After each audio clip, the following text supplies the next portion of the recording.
Next topic then. But please, guys, like, share, and subscribe to the channel. We are in what episode is this? 28? 28. Episode 28.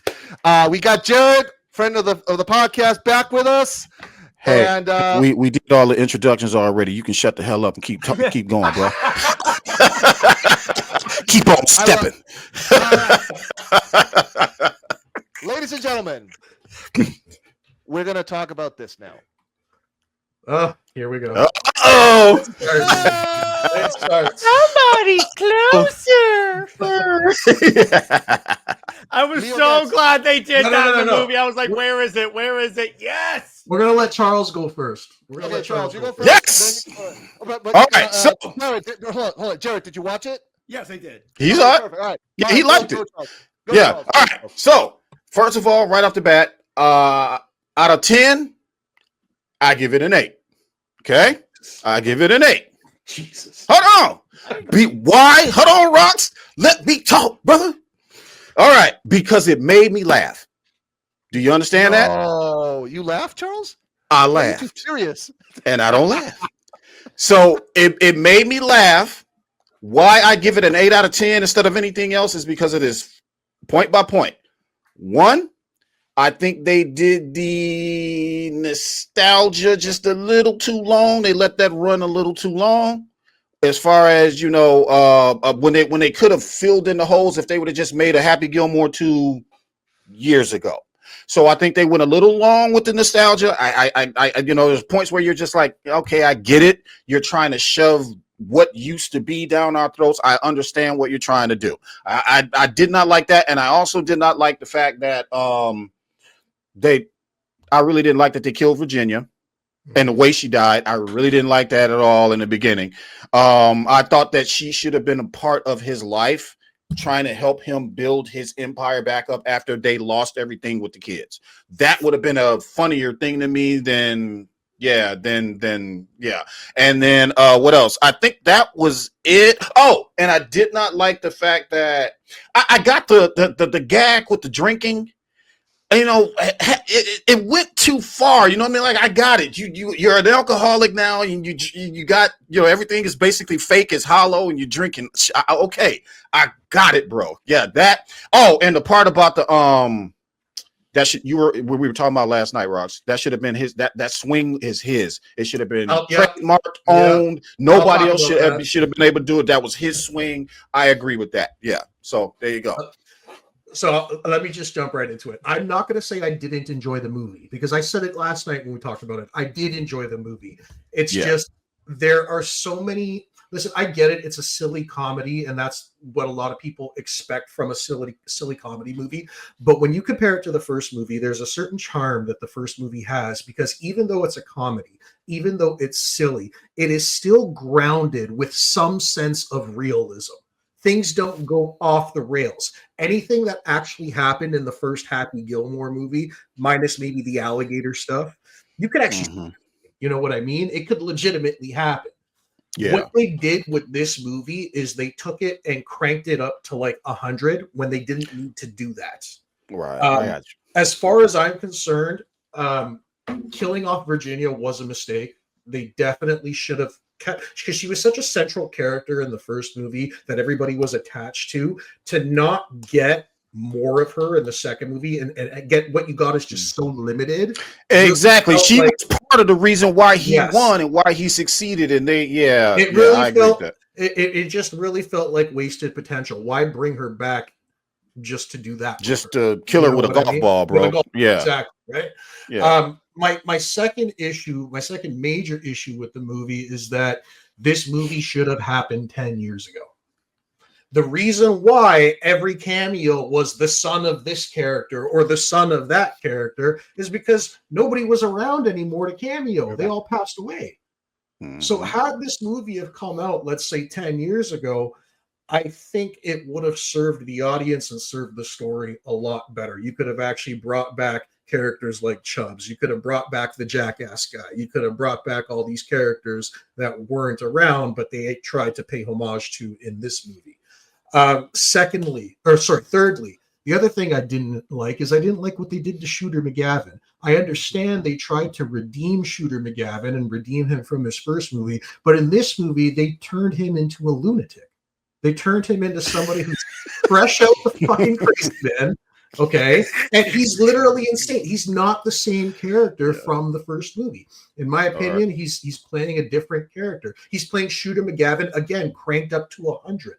That wasn't really needed. You know what I mean? Yeah. I would have been fine with a story where Happy and Shooter team up, kind of like they were getting to in this movie, but the way it was executed with that third act went right off the rails. Because what they end up doing with this new golf league in the movie is that there's basically no more rules to golf.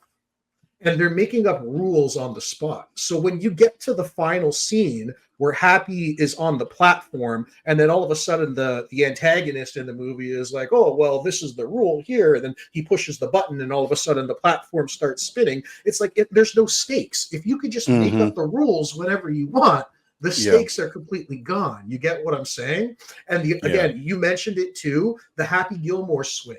The fact that now in this movie, every single golfer from the new league can do the Happy Gilmore swing. It takes away that specialness of that. It takes away what made him him, and it originated from hockey. Yeah, right? Yep, you're right. Absolutely. I when I saw it, and I was just like, but that's his. You know what I mean? That's how he gets down. That is literally what sets off the plot for the original film. Is his freaking 800-yard swings and all of that. But no, I feel you, man. Yeah. So like what there was a certain point in the movie where I saw something happen, and as soon as this happened, it was all downhill from there. It's the scene where they're swinging, and then all of a sudden on the screen you see like a video game style swing for all the golfers. As soon as I saw them do that, I'm like, this just went off the rails. It took away from any realm of believability for this comedy movie and just threw it into the genre of like just, how do I word it? Just craziness. You know what I mean? It just took it to that whole other level that Happy Gilmore never was. Right. And they made it, and if you notice, they made the film basically about the old heads versus the new heads. Yes. If you think about it, they made it about, even though he had a crazy wild swing, he still came from a generation of golfers that respected the game and knew what it was like to shut your motherfucking mouth on the court, on the field, and let them do their thing. And it was just it was kind of like that elegance to it. This was basically like X Games or something. You know what I mean? Yes. And it was just, You remember, like, have you ever seen on, I don't know if you guys had it in the States, but I know in Canada there was a show called Most Extreme Elimination Challenge. I've never heard of it, but they all sound the same. It was like one of those Asian wild like sports type shows where they do like a whole bunch of crazy stunts in some kind of a competition, but it was all dubbed over. It was dubbed over with English dialogue, right? Okay, yeah. That's kind of like what I felt like the games were trying to mimic, like that style, but with golf. You get what I'm saying? And it didn't work for me. The other thing I didn't like is every single beat to this movie was a rehash of the beats that they used in the first movie, but not done as well. So like when you look at the story, okay, how the beginning of the movie, the wife dies. It's the same, just like in the beginning of the first movie, the dad dies, right? And then the wife dying sets it up for him to go broke, lose everything. And then in order for him to come back, for his comeback, he needs to make money for his daughter to go to ballet or whatever it was. Was it ballet? Ballet school or something like that? Ballet, something like that, yeah. Right? So he had to go through the downfall, right? So in the first movie, again, he went through that same downfall, but it was with his grandmother losing her house. And he's trying to get the money back so he can get her house back. You know what I mean? It was literally the same story beats, completely repeated. And then again, you add in, they had the same style of jokes where the fight at the graveyard scene. Completely mimicking the Bob Barker fight. As funny as the graveyard scene was, I thought it was hilarious. Hey, Ross, I don't mean to cut you off, bro. Let me say something right quick here. I'm reading through the chats. All right, guys, listen, man. I get it. We're still in the Highlander Cavill. It's gonna flop phase here. Listen, guys, I understand. Look, we all got our opinions, man. you know, Agent 47, he has a right to his opinion. Let's not diss him. Crown Lows, I hear you. I totally understand. I'm a Cavill fan too. I don't like hearing the fact that something that he's going to be in is going to flop. I really do not. But like I said, y'all, it's just keep it light. It's all right. It's just an opinion. Keep it respectful. It's his opinion. Yeah, there's no need for everybody in here to get all wild about it. Let's just be guys, Agent 47 was respectful. He threw us. He was respectful. He wasn't being rude and all that. So let's just keep it tight. So, but I'd like to hear. Appreciate it, guys. I'd like to hear from Phil or Jared. Like, what would you guys? Yeah, think Jared. Let me go first, so that way I can go back and there you go. I'm trying to prep all the Gotcha. material that I got those from go ahead, man. So basically, I just like you guys. It did go a little too long. The emotional part, it should have come in a little sooner. I don't know why they didn't do this movie sooner, but whatever. My favorite part of the movie was the lobster scene, the lobster tank. I just like, it's on the camera. Security, can you put the cameras out for 90 seconds? It's like, that is so Adam Sandler. I just fucking love it. That was the best part of the movie for me. That was like, when I saw it, I was like, oh my God, this is I love it. Thank you, Adam. But yeah, man, it's there were some things that I did not like. But overall, you know what? I enjoyed it. And at the end of the day, isn't that what it's all about, guys? Let's just escape from our problems, life, marriages, whatever, and just have a laugh. Because that's the thing that what I said also during the Naked Gun review that I did on One Shots. If you haven't gone to see it, please go check it out. Life is too fucking hard now. So many problems going on. Political, religious, work, marriages, school, whatever. Don't matter. Bottom line is, we should all escape a moment and just laugh. It's okay to laugh. It's healthy to laugh. It's healthy. Facts. And I was telling them, even though buffoonery is last on my list when it comes to this type of stuff, I still like to laugh, dude. I mean, I still like to clown. And there are certain things that'll take me right to that place because it is so obscenely and so objectively stupid on paper because it is meant to be. And that's what I love about stuff like that, bro. So yeah. Well, there is one scene I want to highlight that I actually really enjoy. The scene where he goes to his happy place again, and this time his happy place are like, a pair of pants that are actually like decent size that fit him. Yeah, those little gags. You know what I mean? Yeah, exactly. Yeah, so it's like, oh, he get it now. You ain't a young man no more. You got a gut. You got to get some pants that work for you. It changes as he ages. Yeah, exactly. Yeah. I love that. Jared, throw us your thoughts, man. What you think, man? Yeah. So going into this, I was a little concerned because whenever Hollywood tries to make sequels to movies that came out a long time ago, 9 times out of 10, they're utter garbage. So going into this, I was like, oh boy, here we go. But it's like when I was watching it, again, was it the best movie ever? No. But was it hilarious? Yes, because I'm the guy that whenever my buddy and I play golf, we're quoting lines from the movie. It's like if I'm closer to the hole, I go, somebody's closer. So when he said, somebody went further, I'm like, yes, I got a new line. Yeah. We would do that. We would go, my wife and my kid, we went golf, like mini golf, just plain old putt golfing at one of those bowling places or whatever it was, arcade places. And we do it all the time, act like we're Shooter McGavin every time we get a putt. I was also laughing every time you saw how many things in the house were actually a flask. It's like it's a golf club. It's the golf ball. It's to the point. It's the golf ball, and I go, okay, that's really fun. That's really funny. And him trying to swing, but he messes and crumples up on the hole because he's so drunk. And it's good. That was good. Now, do I like the whole? Oh, all you had to do was like snip a tendon in your back, and then you can do an even more extreme Happy Gilmore swing. And I go, no, but I get. It's like, where else could you go? I do kind of thought it was funny how the media interviews have evolved because now everyone's going on podcasts. You know what? They could have done the reverse, where because of his age, he can't do the Happy Gilmore swing anymore, and now he's on the same level as everybody else. Instead of raising everybody else up to his level, why not bring Happy down to their level?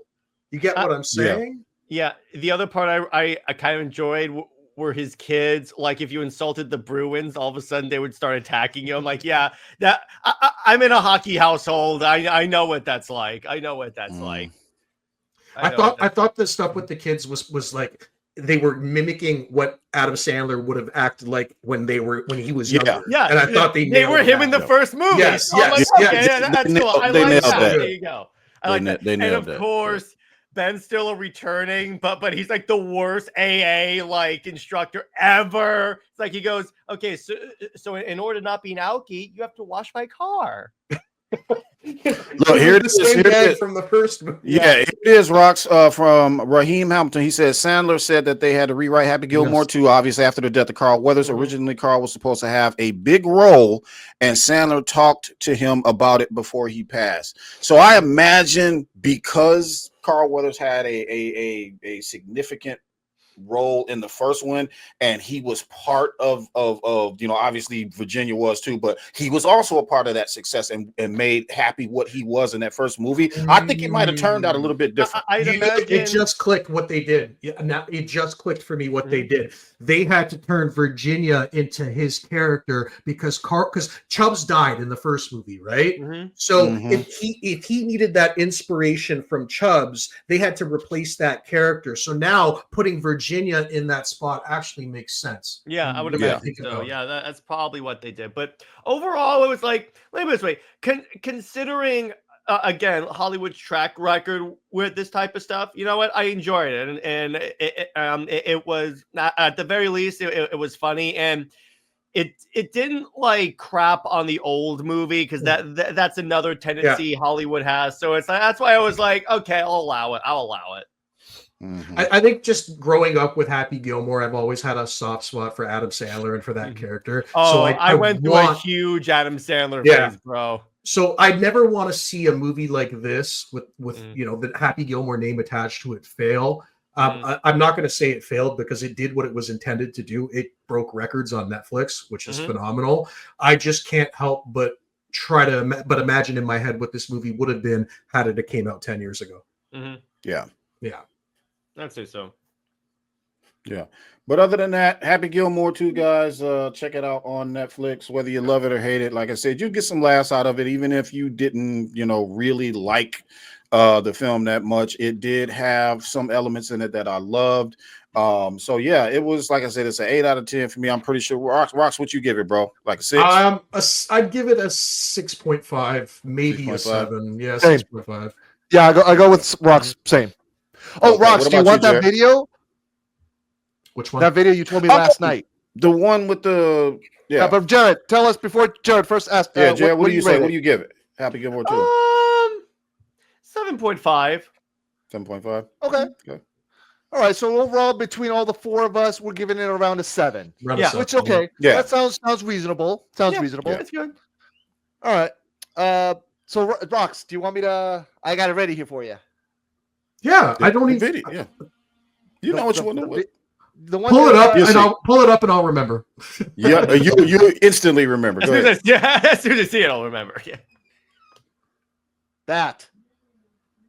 Yes. Okay. So again, this was my other issue. One of the issues I had with this movie is that, in my opinion, this skit came out a couple years ago before Bob Barker died. Adam Sandler and Bob did this skit together.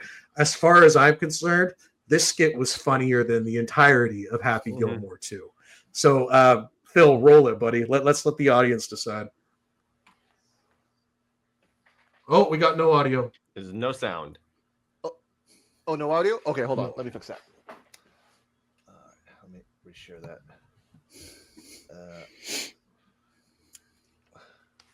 Entire screen. Share audio. Here we go. Okay. I'm going to mute myself just in case. Many years. That's right. Not since Happy Gilmore. But we know that providing schools and services for people with autism is too important. Absolutely. So I'm hanging out here with Bob, helping him with his soup while his hip heals. I do not need your help, Adam. You told me the soup was hot, Bob. Let me help you. That's disgusting. Come on. What's the matter about it? I'm fine.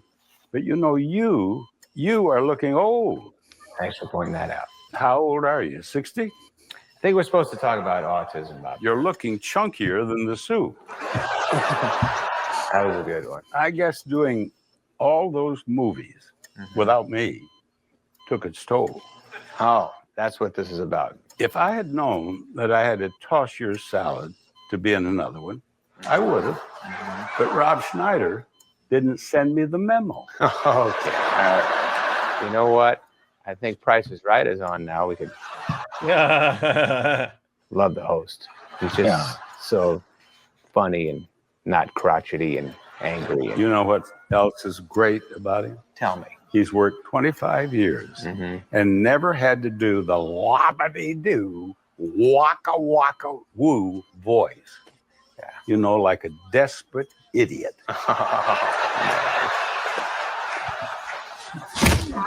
Couldn't be nice, could you, Bobby? Huh?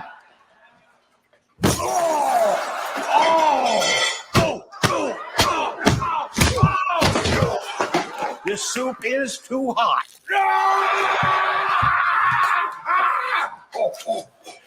Now you're gonna get it, Bobby. I would think those balls would have been a lot lower. Oh no. Get it back to you. Oh no. Oh no, Bobby. No. It's not over yet. It's not. I can't let you die on me. I'm sorry. Come back and let me finish your ass. Oh no. No. Oh.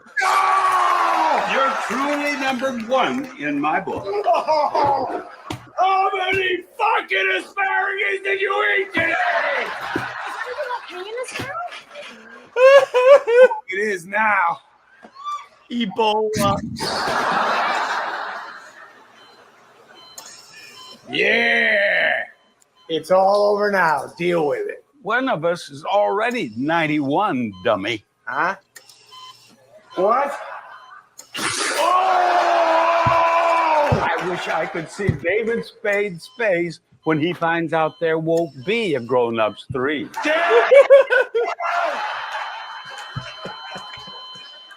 Yeah.